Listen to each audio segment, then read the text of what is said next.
Hey guys, don't forget the 2023 Street Cop Training Conference, Nashville, Tennessee, April 23rd through the 28th. You do not want to miss this. So far, guest speakers, Rob O'Neill, the Navy SEAL that was responsible for killing Osama bin Laden, Kyle Carpenter, U.S. Marine, Medal of Honor recipient, jumping on an IED to protect his platoon. Fox News host Tommy Lahren returns for 2023. Sheriff Wayne Ivey, Sheriff Mark Lamb, Sheriff David Clark, and more to come. You don't want to miss this event. We additionally have 20 of the country's top law enforcement educators giving you the best experience of your life. You will leave this event knowing more about your job and how to be proficient at the things you do, hands down, in any other event that you'll ever attend.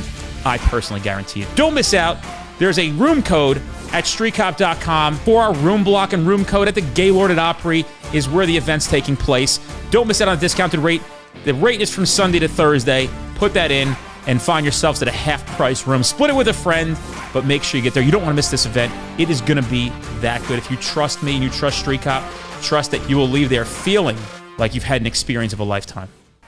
111, 110. You training to be a street cop? I miss you, pal. How you doing, Dennis? Good. How you been? How's everything? I'm good, except for the terrible week we had in law enforcement. Yeah. Been a very sad week. You know, we had 12 officers shot across the country and 6 killed in 1 week.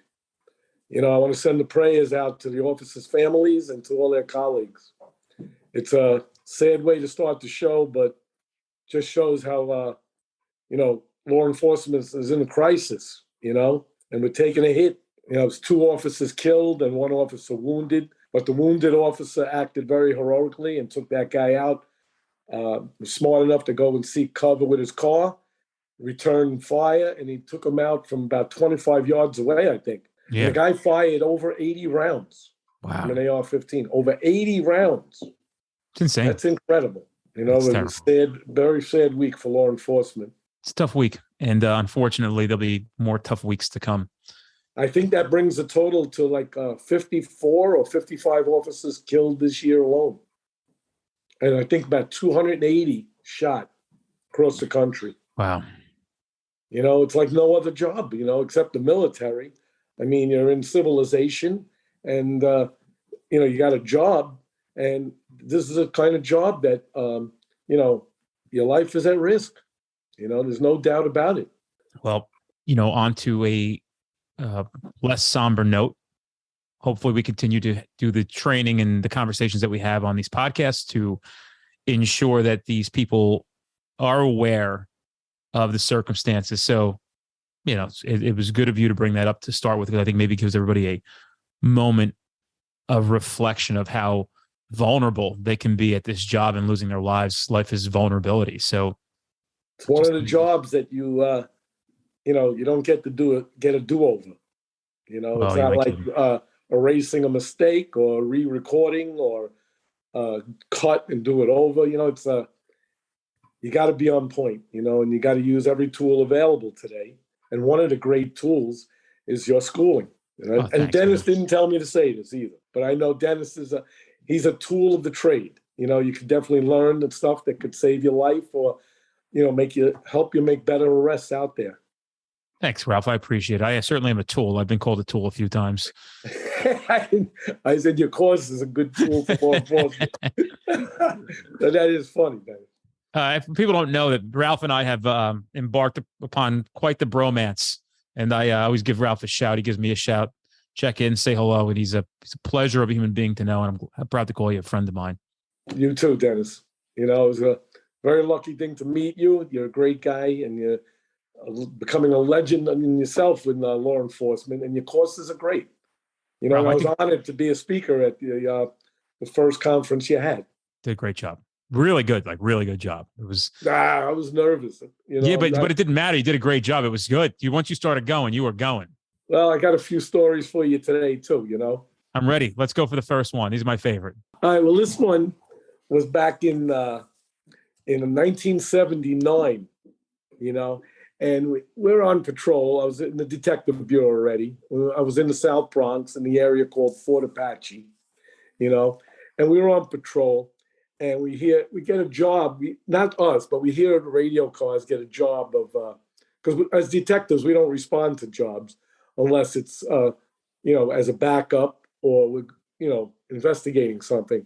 And what happened was came over communications that there were shots fired in a hallway. So units get there, we respond with them as a backup because that's what we did in these precincts, especially in the South Bronx. You never know what you could run into, So we get there and there's some blood in the hallway. Not a lot of blood, but some blood.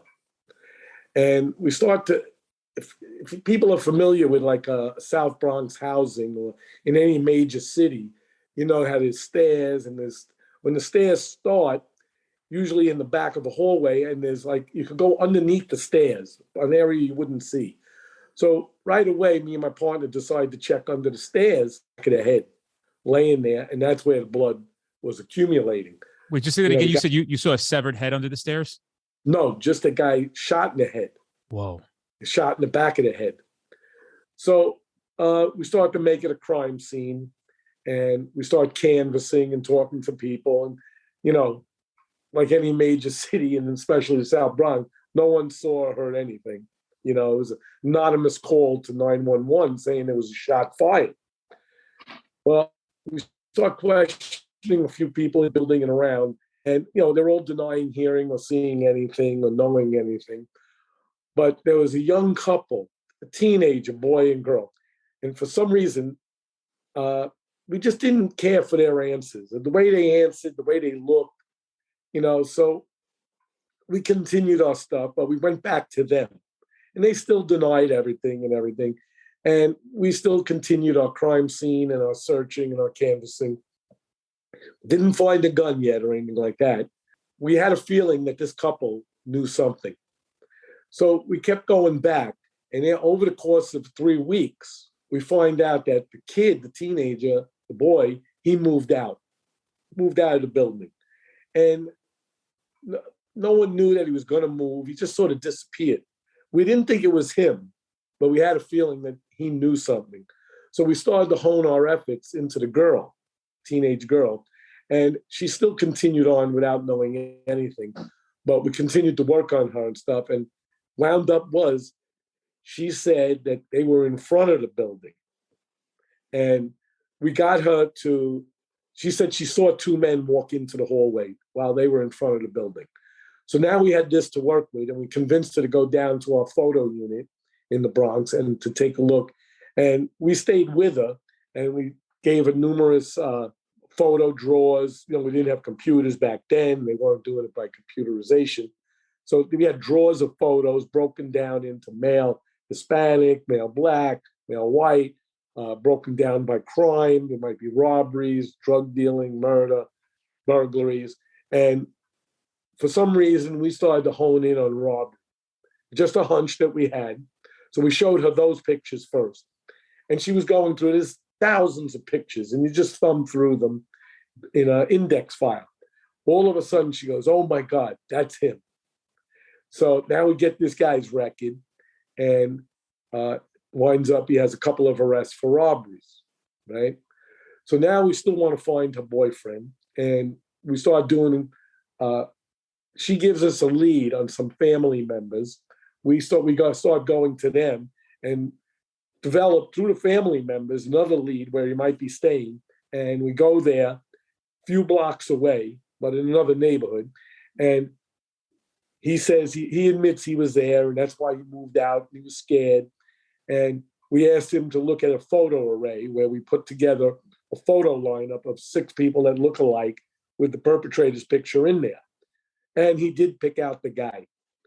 So now we have 2 witnesses to at least them going into the building together, and then one guy fleeing with a gun in his hand. We start looking for him, and over the course of another week or so, we locate him. And of course, he runs on us. We chase him, catch him, and winds up it was him. And it was a robbery. Did he confess later on to doing it? He confessed to being there with him. He never confessed to it, but evidence led up to it, and he was convicted. Wow. So that's very interesting. But it was a good arrest with worked on a hunch. And me and my partner at the time, Roger Cortez, who was my first detective partner, we both had the same hunch. That's one thing on the job. I always had great partners, and that's another great tool to have, besides knowledge and weapons and training, having a great partner, people that think alike, like yourself, and you get these hunches and you both, sometimes it's good to go in different directions. He might have one hunch, but on this one, we had the same hunch and we zeroed in on these kids, and that's what solved the case. Why did they do it? Do you have any idea why? Just robbing them? We never got to that, but it could have been either a drug deal or it was a random, robbery that led to he resisted and got shot for his troubles. Do you ever find out what kind of sentences these people get after the whole thing's said and done? It's like I don't know how it is exactly now in the court systems, but sure it is. It can never be everybody go to trial. When you go to trial, you learn, more about the whole process of what happens to them. But a lot of these guys just take a plea. Something like that. I'm sure he got at least 10 years, at least, if not more. But a lot of them plead out. That's how the system had to go because there's so many arrests. Like if every criminal pleaded not guilty and went to trial, the system would grind to a halt. It just couldn't handle it. It's an impossibility with the amount of people that get arrested in major cities. Mm-hmm. So there's always plea deals. And in my case, or in my unit's case, we're making so many arrests that, you hear he got convicted, he got time. You don't know exactly if it was 10, 20 years, whatever. But our conviction rate is usually high. And, by pleading out, because they know they did it. And what happens is the DAs used to make deals with the lawyers that, if you take a plea, you would get 10 to 15 years instead of 15 to 20. If you go to trial, you get more time. Right. And this is what greases the system to move it forward. Because like I said, if everybody pled not guilty, it would be an impossibility to have all these trials. Guys would die of old age before they got time. Yeah, you ain't kidding. You ain't kidding. What's the next story? Well, I know, Dennis, that you have a lot of listeners, a lot of new listeners, a lot of new members to your sites and to your, training and people that are going to watch this. So I want to go over a couple of the old stories that were pretty good too. Yeah. But I do have some more new ones too.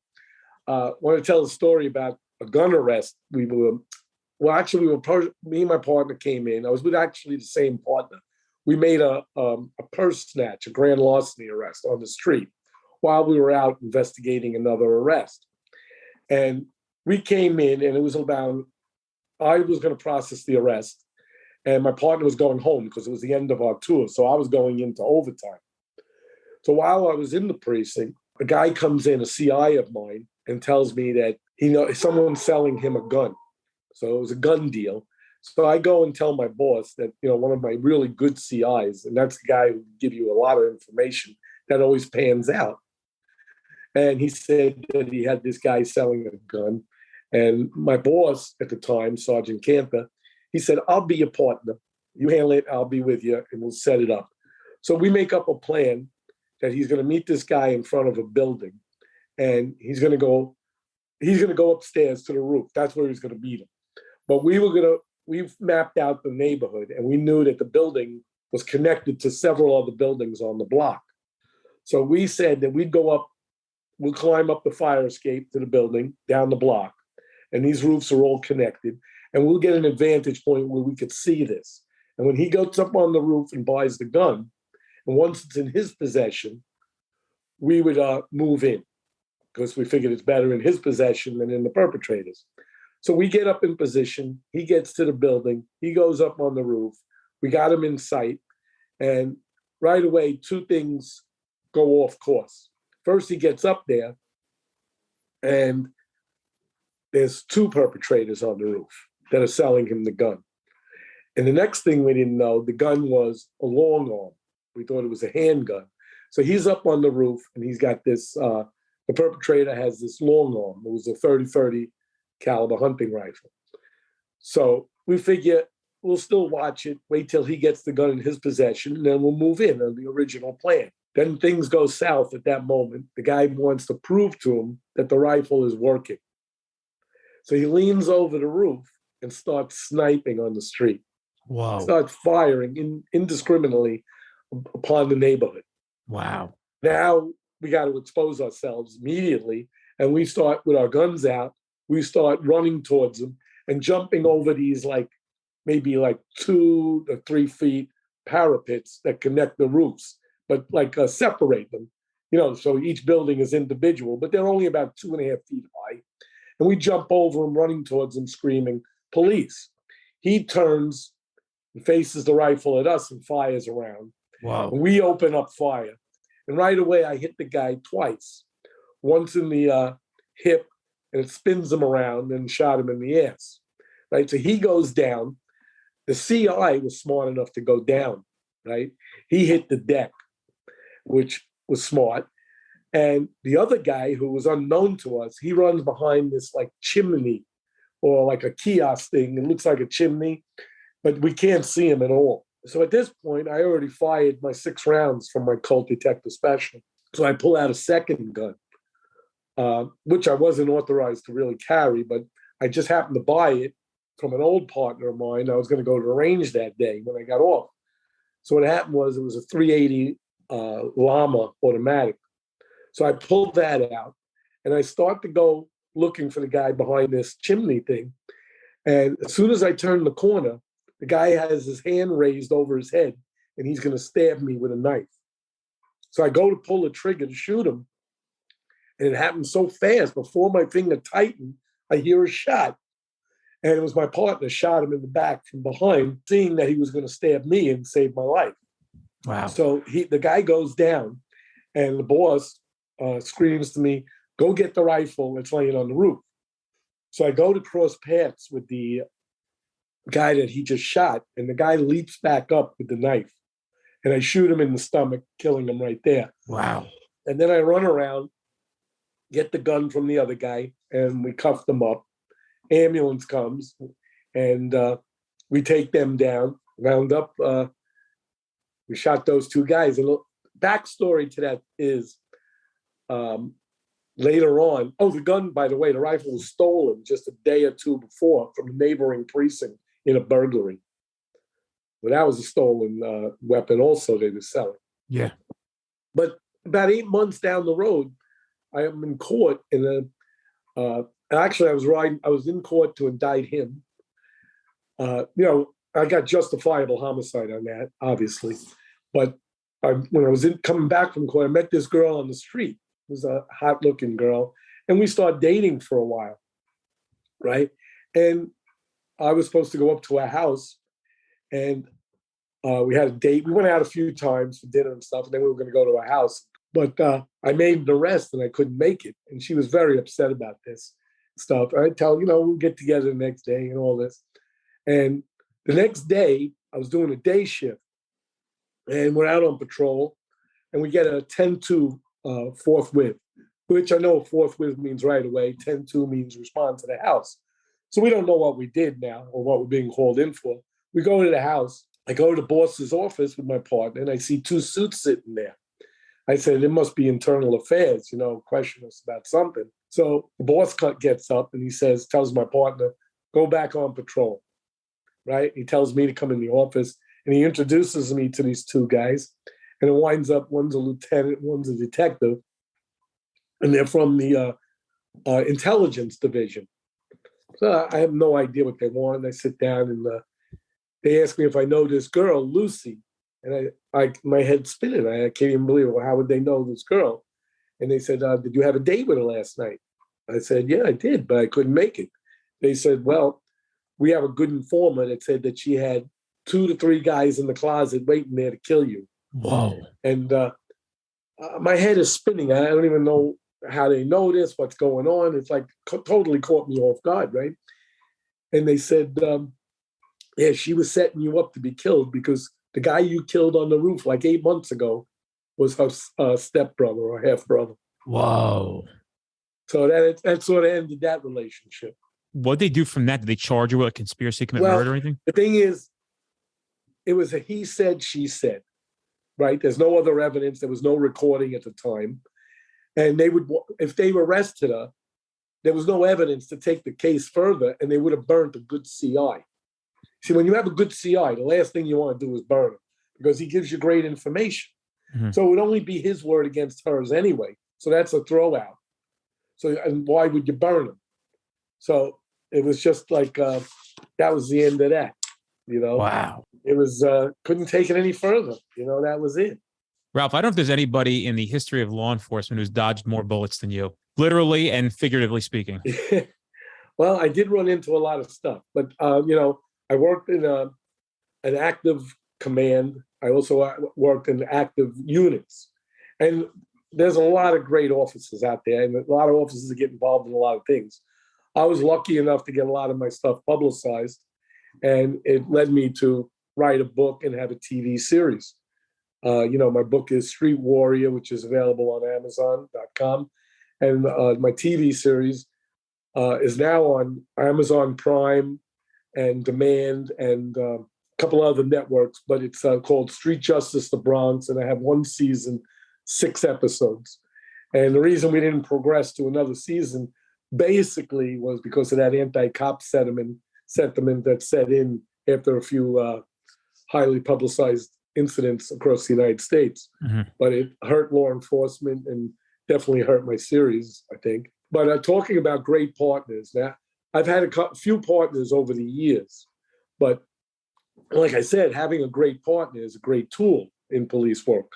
And my best partner when I was in plain clothes working anti-crime in the South Bronx was a guy named Lester Rudnick.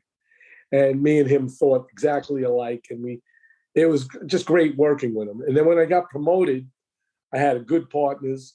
I worked with a guy, Roger Cortez, that was a great partner. But he was an older guy who taught me a lot. And then he retired. And then I hooked up with a guy, Timmy Kennedy. Now, me and him, I mean, we definitely thought alike. And we were really active guys. We went out there all the time looking for collars. And it was like 2 bodies with one brain. I was going to say one head, but I'm better looking. So I'm going to say one brain. But we really thought alike, you know. And we had a lot of incidents together. I'll tell you one, we received some information. This was back in April of 1983. We got this information about a guy who escaped from Massachusetts State Prison. And he was doing time for rape of a young child and robberies. So they sent us, I was handling warrants also, besides my cases. I was doing warrants, I was doing pickup arrests. Me and Kennedy were doing everything, you know. And they sent down this warrant to our precinct because his last known address was in our area. So we went out looking for him, and all we were armed with was a photo, you know, but we started to hit a lot of the spots where he would frequent, you know. We just paid it a lot of attention, you know, going with gut feelings of where he might be due to his kind of hangouts, you know, where the bad locations were. And we hit him at times, you know, late at night, mid-evening, all at different times. But we paid it a lot of attention. And after about a week, it paid off. We actually saw him. He took off on us when we got out of the car. He saw us right away. He knew. And we hit this guy with 2 tackles. It looked like 2 linebackers. Timmy hit him low, I hit him high, and this guy went down, and that was it. He was back to prison. And he owed another 10 years. I think he was doing 10 to 15 years, and I think he got sentenced to about 10 years in absentia. You know, so he owed some serious time. And this guy was a really bad dude. Did he know you guys were looking for him? You know, these guys that escape from prison or guys that do crime, they always think every cop might know who they are. So they always try to avoid cops, or if they see you walking towards them, they'll take off. You know, I'm sure, you know, he knows that, you know, that cops are looking for him. You know, you don't think he's going to just break out of prison and walk around, you know.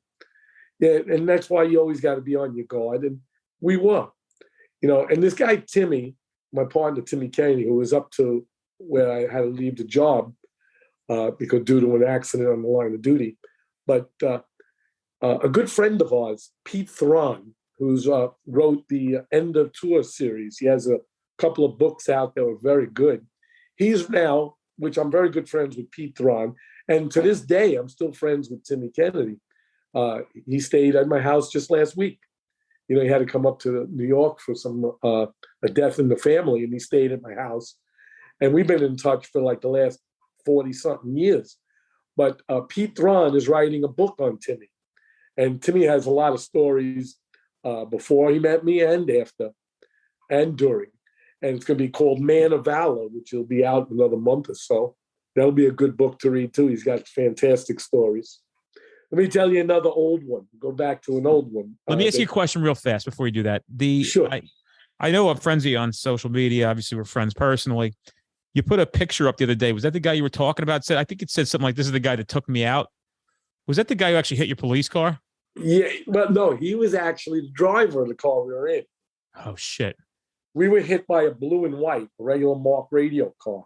I just got back from a motorcycle trip. I was down in Virginia Beach. And I just got back of a 10-hour straight drive on a motorcycle. So I was still vibrating. And I used to do most of the driving. Not that it was Timmy's fault, because we were both racing to the same emergency. A cop was calling for help. So we were racing. We were in an unmarked. We were in a Volare, which is a little small car, and which was used as an undercover car. And a radio car was going to the same emergency. And we were heading west, and we were going to turn left to go south. But the radio car was coming from the north, heading south, and T-boned us before we could make that turn. And they hit me on my side at about 70 miles an hour. You know, no brakes, there was no rubber. And that's what ended my career. So Timmy was driving then. So I always tease him about his driving.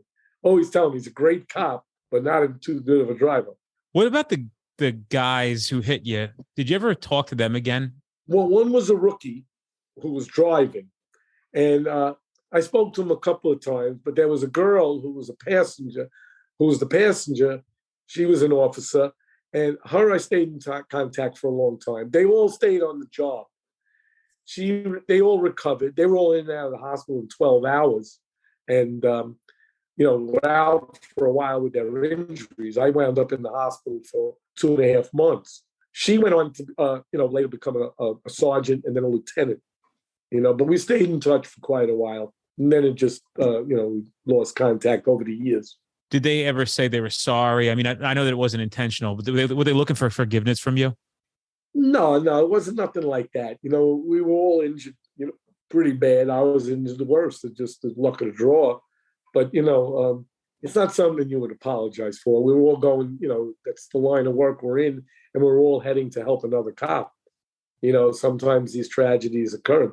I'm just thankful I made it through. So was everybody else. But, it wouldn't be where somebody apologizes. They didn't mean, but everyone knows that there was no intent and nobody, it's an accident, just what it is. Were you, was it a somber day that you had to walk off the job officially? Well, I couldn't walk. That was the problem. I was in the hospital for a long time. I broke 23 bones. I shattered my hip in 100 pieces. I broke my pelvic, left, right, upper, and lower. I didn't get surgery because I had a lot of muscle on me and everything stayed in place. I laid in traction for 2.5 months. And they said, you might last 2 years or you might last 20 years needing a hip replacement. But they used to x-ray me every single day in the hospital, take me out of traction, which was such a mess, and x-ray me because if one chip would have fell into the socket, I would have needed a hip. And thank God it didn't. And now I just passed, August 1st was 39 years that I'm out. You're not getting a hip now, right? I hope not. I mean, it hurts every once in a while due to weather or if I do something. Can't sleep on that side. I feel pressure.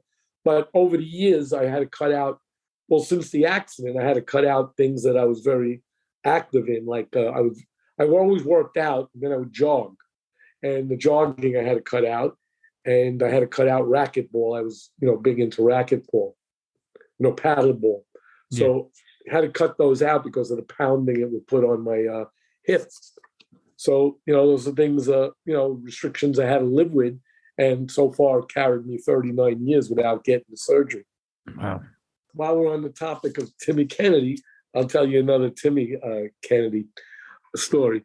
We were out on a stakeout. This was in the beginning of '83. It was March, actually, right month before this other one, that other story I just told you. But we're sitting on a stakeout for a robbery suspect. And we're sitting there, we were staking this area out for a while, a few days. And on this night, we were there a couple of hours already. Sometimes police work isn't all that exciting. You got to do the stakeout parts and the paperwork too. But hopefully, you always pray that the stakeouts pay out, that you pick the right location, the right time.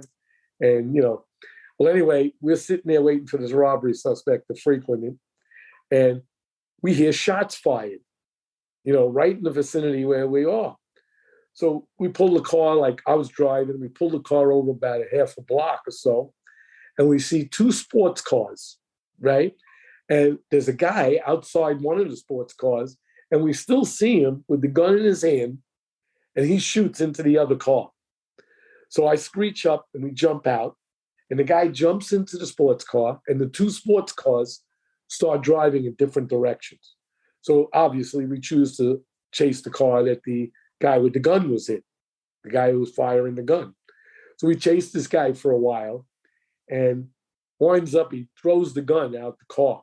So we're chasing, we put it over the air, we notify other units, and we continue with the chase, and we get the guy boxed in.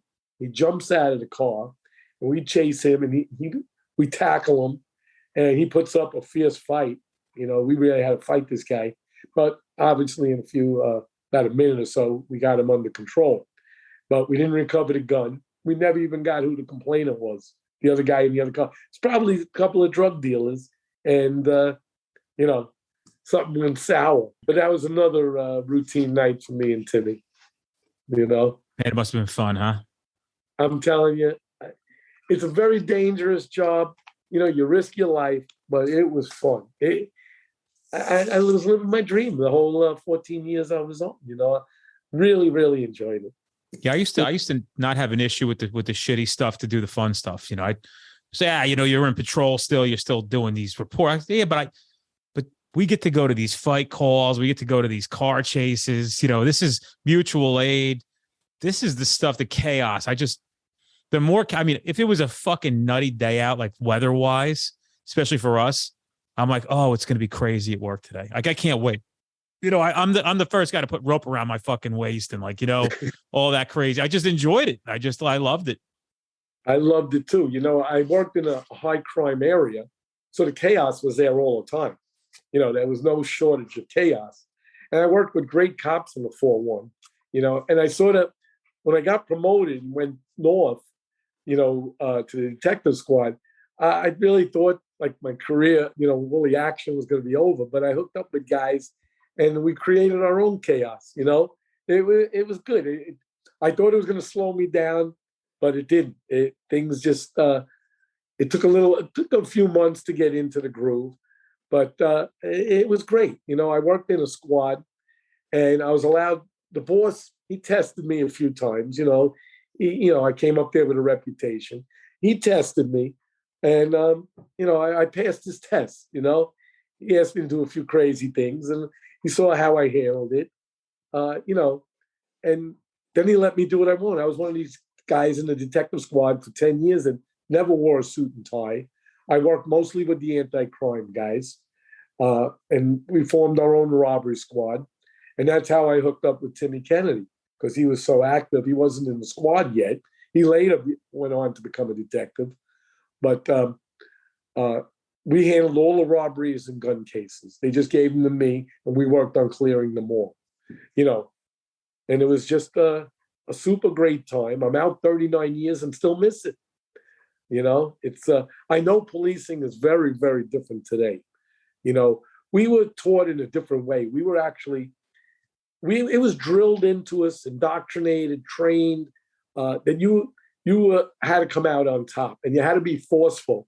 There's words invented today that were never even used back then, like de-escalation and political correctness. And we were taught you get on a scene, you got to take control immediately. And if it meant using force, that was perfectly okay. You got to take control, let everyone know you mean business. Because today I see a lot of guys, they're all calling like you see a scene that could be handled by one or two cops. There's like 20 guys around. They have to de-escalate it. They don't want, due to the politicians and the things today, these crowds feel empowered and they don't respect the officers. And that's a big problem. And two problems of today. These people feel empowered by politicians that are running the police departments. I've said this before, but politicians shouldn't run police departments. You need experienced leaders, commanders that are trained, have knowledge and experience. They run police departments the correct way. Politicians, they never went on a radio car run. They never been in a fight for their life. They never went into an alleyway 3 a.m. They never went into a darkened hallway where there's drug dealers and criminals and stuff like that. They have no experience, no knowledge, and they're running police departments. So that's why there's problems. And these criminals feel empowered, and the police don't get the respect they deserve, and they can't handle the jobs in the way I feel they need to be doing. They need to take control immediately. I didn't make this up, and I wasn't heavy-handed on my own. This is how they trained us. This is how we were indoctrinated. This is how we were taught to handle things on the street. If a guy uses his hands, you use a stick. He uses a stick, you use your gun. It was all about, you never showed a weakness. You always had to be in control and overpowering them. That's how I was brought up. That's how I did my job. And that's how I feel it should be done. Even though it goes against the grain of today, things got to be handled with kid gloves, and I think that a few officers get hurt that shouldn't get hurt because, the way things are handled today. It's a different job. It's a different atmosphere. It's a different world of policing. The job changed tremendously. Yeah, it certainly has. And there's a Mendoza line between too soft and too hard for sure. And, who am I to judge what that is? Every single time I see something, whether it's one side too far, too easy or too hard, so, I mean, we can sit here and be critics, but, the job is ever changing and you've got to be able to maneuver and flow with the times. Today. I mean, there's guys out there, but the numbers dwindling rapidly. Where there was guys that were indoctrinated my way, because that still went on a few years after I left, maybe another 20 years. So there's guys on the job that have time today that know it both ways, and it's very hard to change, but they're like sort of forcing people out. They don't want old timers, or what we call old timers, the guys with, I guess, over 20 years or so, who knew the other way. They don't want them talking to rookies. They want them all trained the way they do the police job today. So they're like forcing them out. And you see that in retirements up across the country, especially in the major cities. Retirements are crazy. And not only retirements, but guys just outrightly quitting or moving to other jobs in law enforcement out of the major cities. They go into state police, they go into small towns, they go into Homeland Security, or smaller towns in the suburbs. The major cities, I'd be honest with you, I don't know how the police do it today. I mean, I see a lot of videos of police being abused. We were brought up that decent people respect the police and criminals fear the police. I feel that that's how the system has to work for to be civil, for a civil community to operate. But the things you see today on videos, and I'm sure there's a lot more, that police are being abused, and that's why they're quitting the major cities. The policies and these liberals that set policies, everything seems to be against the police. Every day it seems like there's another rule, law, or procedure that makes the job harder. There's nobody like helping the police. They get zero support. And someone just did a survey. I read, I think it was 2 days ago, there was a survey that they asked, no, actually, it was a friend of mine, John Krapinski, was on Fox. He told that 82% of the people leaving the job in his department were asked why. And they said for the lack of support, either retiring or just outright leaving. And I'm sure it's the same everywhere, especially in the major cities. It has been a very interesting time. And I think that people are have had enough of. Well, there will come a breaking point. We know that for sure. There has to be, because there's just so much you could do. You know, how much abuse and how bad could they let the levels of policing go when you're losing manpower? You know, the public's going to suffer. The people that voted these people in, they're hurting themselves. You know, they get sold on the lies, absolute lies. Like the last 3 years of policing have been horrible. That's where the major turn was. And the turn that turned these people to have disrespect for the police was based on lies, like hands up, don't shoot, stuff like that. And there's a lot of lies out there that caused a lot of havoc that shouldn't have been caused. And people follow these things and get led by mainstream media. But they're hurting themselves. If you have less cops, or cops willing to do less or not be proactive, that hurts themselves. The people that voted these people in. And the ironic thing about it, these politicians that preach defund the police or abolish the police, they got personal police protection. I know. You know, they live with walls and gates and police protection, but they don't care about the people who voted them in. You know, it's almost ironic. You know. Oh, it's wild. The people fall for this. Yeah. You know. What's the last story you had? That one, this was yet a good one. Oh, I have another one here. This was back in 1975, right? Right before I got promoted to detective. We were in court with we had a gun arrest, right? So we're processing the gun arrest. We got the perpetrator lodged and everything, right? And just to show you how things can happen anywhere at any moment. So we're in there, and we're about to see the district attorney. Actually, it's an assistant district attorney. So he draws up your complaint. Now, we didn't have a complainant with us because we were the complainant because we're processing a gun arrest. But other people would be bringing in their complaint who's a victim of a crime, and they swear to affidavits that the district attorney will type up. And there was a woman in front of us who was swearing out a complaint and everything. And she's with another person. And right in front of us, she leans over the district attorney, pulls out a knife, and stabs a guy in the neck right in front of us. Wow. In the court building. So obviously, me and my partner tackle her. We didn't even know who she was, you know, or her history. But we tackle her and we disarm her. We lock her up. And it winds up she had a history of assaults with knives and guns. Wow. You know, and you know, in those years, they didn't have the kind of security they have today where there's, you know, checking people for guns, knives, weapons going into the courthouse.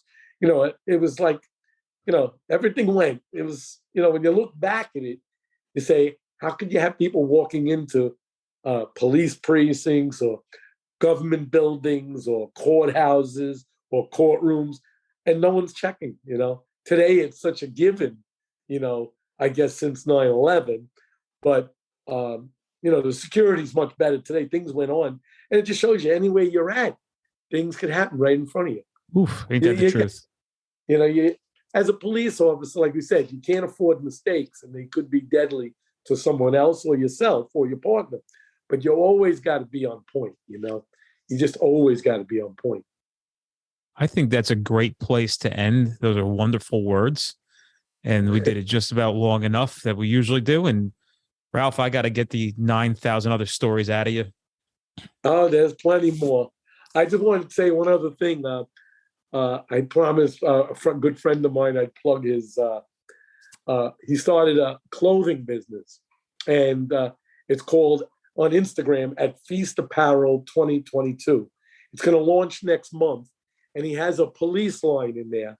And ironically, they hired me to do the posing for sweatshirts and stuff. That's cool. So, something cool I've been doing lately. I've been posing with sweatshirts and T-shirts for this company. Just something else I've been doing. That's awesome, man. You know, and I just want to thank all the active police officers out there. You know, you're doing a great job, a tough job, a dangerous job, a tough job. And there are plenty of people, the silent majority appreciates them. And, you know, we pray for them. What a great message. You are a legend, and I hope your legacy lives on forever beyond your years, and you are a blessing to the world, Ralph. No question about it. Well, I like telling my stories. I like supporting the police. I appreciate what they do. They do protect us, and we definitely need them. And I want them to know I appreciate them. And if this is the way I could do it, that's the way I could do it. You are the man, sir. Another Thank great you episode. for having me on, Dennis. No, of course, man. Street crop training is great. It's a great tool, and you help the officers more than you even know. Thank you. I appreciate you saying that. You're a great guy.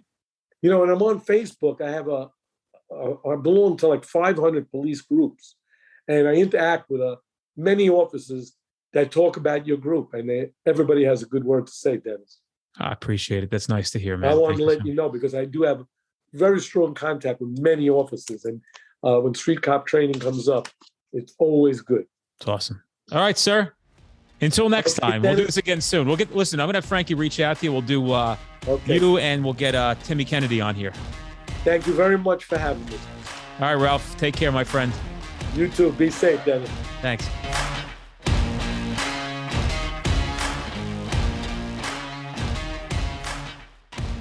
Guys, if you're in an area where you're trying to get to our classes, but we're not close to you, fret not. We actually have on-demand training at streetcop.com. You can take that course online right now, and then you could attend that training in the future at no additional cost. You can redeem your voucher, so you get 2 for the price of 1. We don't want to deny you the ability to take this training now, especially knowing that it can keep you safe at a very minimum, putting bad guys in jail where they belong, and at the maximum going home to your family.